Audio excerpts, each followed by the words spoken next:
The film opens with a deeply emotional scene. Our protagonist, Risa, fights back tears as she remembers the heartbreaking moment she had to say goodbye to her beloved childhood ghost friends. The story then jumps exactly 7 years into the future. We are introduced to Riri and Risa's younger sister. Risa and a man named Dimas arrive to wish Riri a happy birthday. But the celebration quickly turns into a massive surprise when Dimas suddenly drops to one knee and proposes. Overjoyed, Riri happily accepts. However, the joyful moment is immediately shattered by a disturbing, flashing image of a woman covered in blood, wearing a distinct hairpin in her hair. In the very next scene, a woman named Laris is helping Riri tie her hair back, using that exact same hairpin. Laris warmly congratulates her and praises her incredible dancing talent, assuring Riri she has a bright future on the stage. But then, Laris's tone turns ice cold. She warns Riri that getting married will utterly destroy all of her dreams. Startled, Riri drops her engagement ring. As she bends down to pick it up, Laris suddenly transforms into a terrifying, grotesque girl. Riri gasps and stands up quickly, only to realize that Laris has completely vanished into thin air. Later, Risa notices the beautiful engagement ring on Riri's finger. She compliments it, talking about how romantic Dimas is, and playfully jokes that her little sister, who used to play with dolls, is now about to become a wife. She teases Riri, asking if she'll even be able to wake up early to make breakfast. Riri smiles, confidently saying she can, but a wave of guilt washes over her. Riri asks her older sister if it bothers her that the younger sibling is getting married first. Risa warmly reassures her. She explains that Dimas is well settled, and when couples delay marriage for no reason, relationships can fall apart, something Risa herself experienced in the past. She reminds Riri that in today's world, there is no rule saying the older sister must marry first. That night, the front door of their house suddenly creaks open on its own. Risa checks, assuming it's their mother, but nobody is there. Inside, the same terrifying ghostly girl materializes. Later, sitting quietly, Risa reminisces about the ghost friends from her childhood. With Riri getting married, Risa realizes her little sister is entering a new chapter of life before she is. Whispering into the empty room, she recalls the names of her spectral companions, Peter, William, Jansun, Hans, and Henrik, softly admitting how much she misses them. As she puts away old toys, a spirit suddenly appears right in front of her, but Risa intentionally ignores the entity, turning away and going to bed to force it out of her mind. The next morning, Riri and their mother are deep into wedding preparations.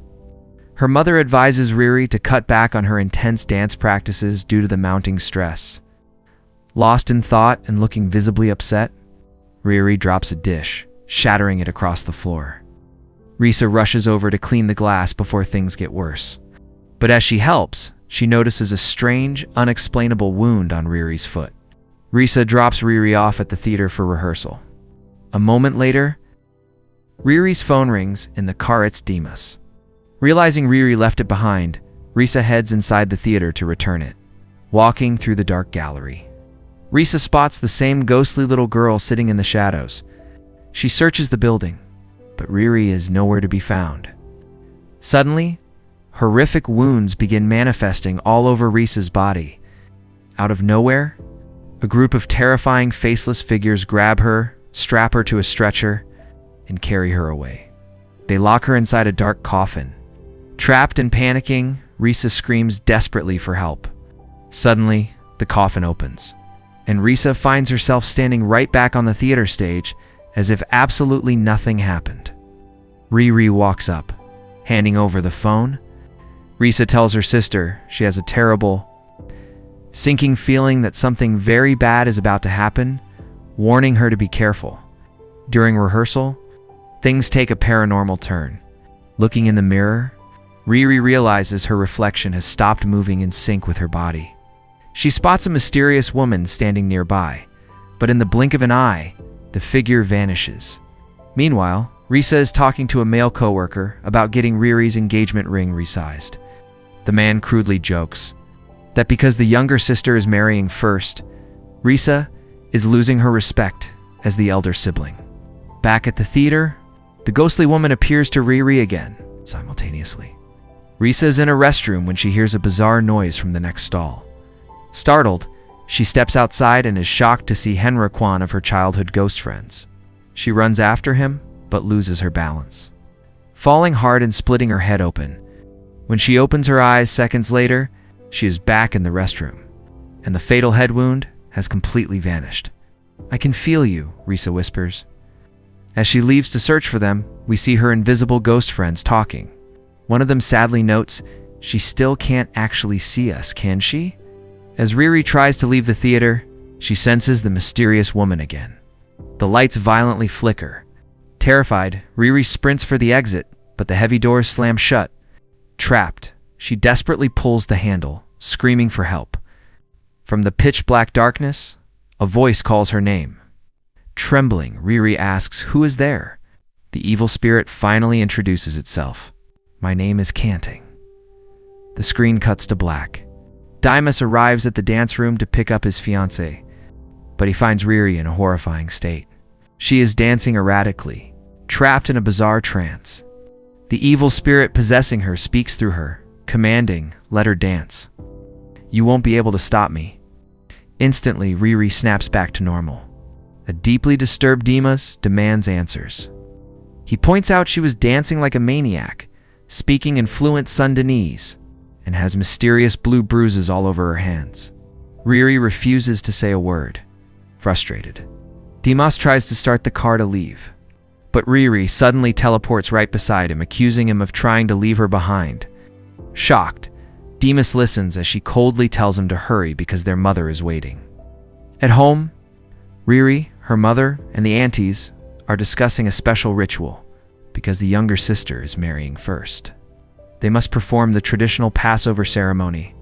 When her mother mentions Riri's busy dance schedule, Riri abruptly blurts out, "Who is even getting married?" The room goes dead silent. The mother tries to laugh it off to ease the tension, but suddenly, the power cuts out. In the darkness, Risa hears an old radio broadcast detailing the Japanese attack during the Bandung War on March 7, 1942. Looking around, she sees her family frozen like statues. Suddenly, Risa feels her own throat being slit. She cries out, "William," before her mother snaps her back to reality. Leaning close to Risa, Riri whispers that the pain suffered by those who died in the past was truly horrifying. Riri then announces to the room, "Get Risa married." "I'm not getting married."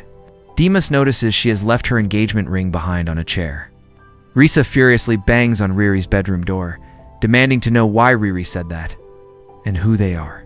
She demands to know what Riri knows about her ghost friends. The door slowly opens. Inside, Riri is pushing a hairpin directly into her own scalp. A deep, demonic voice echoes, "Tell your friends they will never be able to stop me." Risa pulls back a curtain, and Riri's face appears inches from hers, aggressively ordering her to leave. Outside the room, Dimas hands the engagement ring to Risa to get resized. Haunted by the night's events, he asks Risa if the superstition is true. Can an evil spirit really curse a family if the younger sister marries first? He recounts the trance, the Sundanese language, and the bruises. Risa sadly admits she can no longer see ghosts, but she promises Dimas they will save Riri together. Desperate, Risa sits at her piano, playing a familiar melody to summon Peter, William, Janchen, Hans, and Henrik. She finally realizes that the horrific phantom injuries she's been suffering were actually the final painful moments of her friends' deaths. She begs them for help. The ghosts appear, but note she still can't see them. One suggests possessing Risa's body to communicate, but Peter refuses. He explains that when William possessed her years ago, the agonizing pain of his death was too much. Her mind and body aren't strong enough to endure another violent death tonight. The next morning, Risa's mother nervously asks if she is ready for the Passover ceremony. Worried, Risa is secretly bitter. Risa assures her she is happy for Riri, but finally confesses that something paranormal is happening. She feels her old ghost friends trying to contact her, and she knows it's tied to Riri. Her mother reminds her of the shaman who closed Risa's third eye when she was a child. Risa visits the shaman that night, explaining that she is physically experiencing her ghost friends' deaths. She begs to know how to see them again. The shaman simply states that the spiritual world is beyond human understanding, leaving Risa disappointed. Driving home, the car radio plays a broadcast from March 8, 1942, about the Dutch surrendering in Bandung. Without warning, a figure appears inside her car. Risa bails out into the street. A violent vision overtakes her. She sees Johnsoon's mother screaming for him to run. Risa falls, shattering her teeth, right before ghostly soldiers mercilessly open fire on her. Regaining consciousness, Risa finally understands the tragic mystery behind Jansen's broken teeth. Back home, Hans and Henrik beg Peter to possess Risa so she can see them. But as Riri approaches with a dead-eyed expression, the spirits go completely silent. They realize the evil spirit is intentionally building a wall between them and Risa. The day of the pre-wedding Passover ceremony arrives. Tradition dictates Risa must wash Riri's feet with blessed water, officially giving her blessing. As Risa gently washes her sister's feet, praying for her protection, Riri coldly states, "Marriage is the beginning of pain." Canting violently forces Risa's face down into the basin of water. At that exact second, Peter possesses Risa. She is instantly ripped back into the 1940s war zone. Terrified, the Peter-controlled Risa runs outside, only to be shot point-blank by a soldier. The scene snaps back to the present, where the family is in an absolute panic trying to wake an unconscious Risa. After both girls return to normal, the terrified aunts leave, warning the mother that Damas's family must never find out about this. That night, Risa hears her childhood friends calling her to play. She follows their voices, only for bullet wounds to spontaneously rip open across her body. She wakes up screaming and finally sees her 5 ghost friends standing right in front of her. Her third eye is open. The friends explain that because her eye was closed, they had to possess her body and make her feel their horrific deaths to restore her sight. They apologize for the agony. Deeply moved, Risa cries with them. Peter declares they must work together to save Riri from canting. Suddenly, Riri's mother finds her daughter's bed empty. Downstairs, Riri is chanting, "I don't want to get married." When her mother tries to comfort her, Riri turns incredibly violent. She smashes a flower pot and marches toward her mother with a jagged shard of glass. The mother screams for Risa. Risa and her ghost friends charge in, tackling Riri to the floor and tying her to a chair. But canting isn't done. The spirit uses telekinesis to lift Riand, the Charent, to the air, dragging her into another room before violently throwing the empty chair back at the family. The ghosts tell Risa that canting has taken Riri to the theater. Risa calls Dimas, warning him his fiancée is in mortal danger. They rush into the theater to find Riri dancing unnaturally. Risa boldly challenges canting to show herself. The spirit materializes, grabbing Risa by the throat, snarling that death is far better than marriage. The spirit reveals that her own marriage was so full of agony that Riri would never survive it. Risa selflessly offers to take Canting's pain so Riri can live. In a flash, Risa is pulled into Canting's tragic past. She witnesses the horrifying truth. Canting was pregnant when her own lover brutally murdered her. Risa feels every ounce of that agonizing death. Pushed to the brink, the invisible ghost friends scream for Risa to stay conscious. Fighting through the pain, Risa stands up. Following the sound of a ringing bell, she finds Riri. Peter realizes that Riri must be carrying a cursed object binding Canting to her. Risa spots it. The hairpin. She lunges for it. But Canting uses her powers to throw Risa across the room. Screaming that Riri is better off dead, the spirit lifts the young bride into the air and begins brutally snapping her bones. The 5 ghost friends leap into action. Physically restraining Canting, they signal Risa. Without hesitation, Risa charges forward and drives the cursed hairpin directly into Canting's head. The evil spirit shrieks and is destroyed forever. Riri collapses, completely unconscious. Risa breaks down in tears, until Riri finally opens her eyes, confused. Risa hugs her tightly, assuring her it's over. Risa then formally introduces her invisible ghost friends to Riri. Having heard stories about them her whole life, Riri sincerely thanks them. The spirits smile, telling Riri, "Risa is our best friend, so from now on, you're our friend too." They tell the sisters to close their eyes and safely guide them back to the waking world. Dimas bursts into the theater, embracing a safe Riri. He thanks Risa for saving her life. Looking at the empty space beside her, Risa quietly replies, "I didn't do it alone." The film ends at Riri and Dimos' beautiful wedding celebration. In a touching voiceover, Risa reflects on her journey.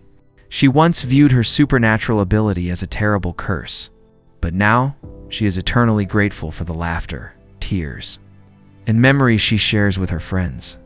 As the ghostly boys call her to come play, Risa smiles and runs off to join them. If you enjoyed this terrifying and emotional movie recap, like and subscribe and turn on the notification bell so you never miss a spooky story. And drop a comment below, letting me know what movie you want me to cover next. See you in the next video.